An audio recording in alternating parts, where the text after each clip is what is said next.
आकाशवाणी गोरखपुर से क्षेत्रीय समाचार।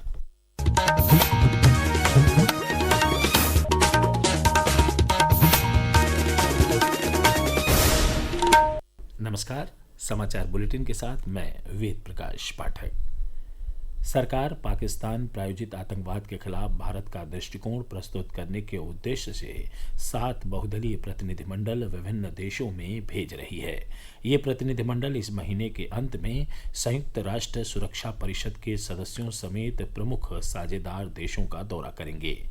इन प्रतिनिधिमंडलों में विभिन्न राजनीतिक दलों के सांसद, प्रमुख राजनीतिक व्यक्तित्व और प्रतिष्ठित राजनयिक शामिल होंगे। इस बीच मीडिया से बातचीत में भाजपा सांसद रविशंकर प्रसाद ने कहा कि यह पहल प्रधानमंत्री नरेंद्र मोदी की दूरदर्शी सोच को दर्शाती है। उन्होंने कहा कि भारत का सामूहिक संकल्प दुनिया को आतंकवाद के खिलाफ एकजुट रहने के महत्व को रेखांकित करेगा।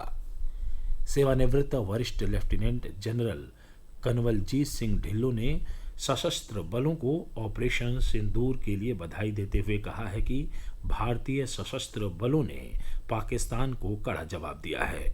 उन्होंने आकाशवाणी संवाददाता से बातचीत में ऑपरेशन सिंदूर की प्रशंसा की।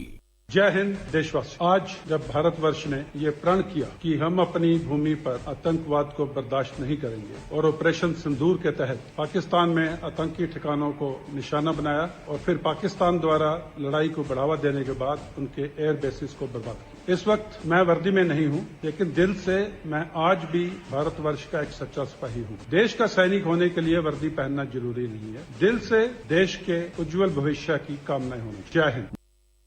भारतीय सेना के प्रति सम्मान और एकजुटता दिखाने के लिए प्रदेश भर में भारतीय शौर्य तिरंगा यात्रा का आयोजन जारी है। इसी क्रम में आज केंद्रीय वित्त राज्य मंत्री पंकज चौधरी के नेतृत्व में महाराजगंज जिले में, जबकि केंद्रीय ग्रामीण विकास राज्य मंत्री कमलेश पासवान की अगुवाई में गोरखपुर जिले में तिरंगा यात्रा निकाली गई।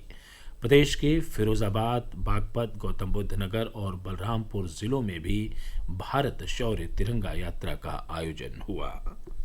मुख्यमंत्री योगी आदित्यनाथ ने आज आयुष विभाग के कार्यों की समीक्षा करते हुए निर्देश दिया कि प्रदेश के प्रत्येक मंडल में एक इंटीग्रेटेड आयुष महाविद्यालय की स्थापना की जाए, जिसमें आयुर्वेद और यूनानी होम्योपैथ सहित आयुष की सभी पद्धतियों की सुविधा एक ही परिसर में उपलब्ध हो।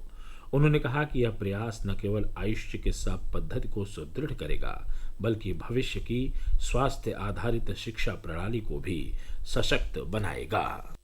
मुख्यमंत्री योगी आदित्यनाथ ने कहा कि प्रदेश सरकार आयुष चिकित्सा पद्धति को जन जन तक पहुंचाने के लिए मिशन मोड में कार्य कर रही है। उन्होंने निर्देश दिया कि सभी आयुष संस्थानों में नेचुरोपैथी और योग सेंटर की स्थापना अनिवार्य रूप से की जाए और सभी स्वीकृत शैक्षणिक और चिकित्सकीय पदों को समय से भरा जाए। उन्होंने जिलों में सरकारी या पीपीपी मोड में संचालित होने वाले हेल्थ एंड वेलनेस सेंटर शुरू करने पर जोर दिया है। मुख्यमंत्री ने अंतर्राष्ट्रीय योग दिवस के सफल आयोजन के लिए अभी से तैयारियां शुरू करने के निर्देश दिए। उन्होंने कहा कि प्रदेश के सभी मंडलों, जनपदों, नगर निकायों, ग्राम पंचायतों और सरकारी विभागों में योग दिवस के कार्यक्रम आयोजित किए जाएं। इसके लिए प्रत्येक जनपद में प्रशिक्षित मास्टर ट्रेनरों की उपलब्धता सुनिश्चित किया जाए, जो जन सामान्य को योग प्रशिक्षण दे सके। समाचार कक्ष से मैं अरुण। आज विश्व उच्च रक्तचाप दिवस मनाया जा रहा है। इसका उद्देश्य उच्च रक्तचाप से संबंधित खतरों के बारे में जागरूकता बढ़ाना और इससे बचने के उपायों का प्रचार करना है। इस वर्ष का विषय है अपने रक्तचाप को सही तरीके से मापें, नियंत्रित करें और जिएं लंबा जीवन। इस अवसर पर वाराणसी के बरेका स्थित केंद्रीय चिकित्सालय में महाप्रबंधक नरेश पाल सिंह और मुख्य चिकित्सा अधिकारी डॉक्टर देवेश कुमार के नेतृत्व में नुक्कड़ नाटक सहित विभिन्न जागरूकता कार्यक्रम आयोजित किए गए। प्रदेश के कई जिलों में कल शाम हुई आंधी बारिश के बाद आज सुबह भी गोरखपुर, कुशीनगर, देवरिया सहित पूर्वांचल के कई जिलों में हल्की बारिश हुई। हालांकि दोपहर में फिर धूप निकल गई। मौसम विभाग ने आगामी 23 मई तक पूर्वी उत्तर प्रदेश के विभिन्न जिलों में गरज चमक के साथ हल्की बारिश की संभावना जताई है। उधर मुख्यमंत्री योगी आदित्यनाथ ने आंधी बारिश और ओलावृष्टि को देखते हुए संबंधित जनपदों के अधिकारियों को पूरी तत्परता से राहत कार्य संचालित करने के निर्देश दिए हैं।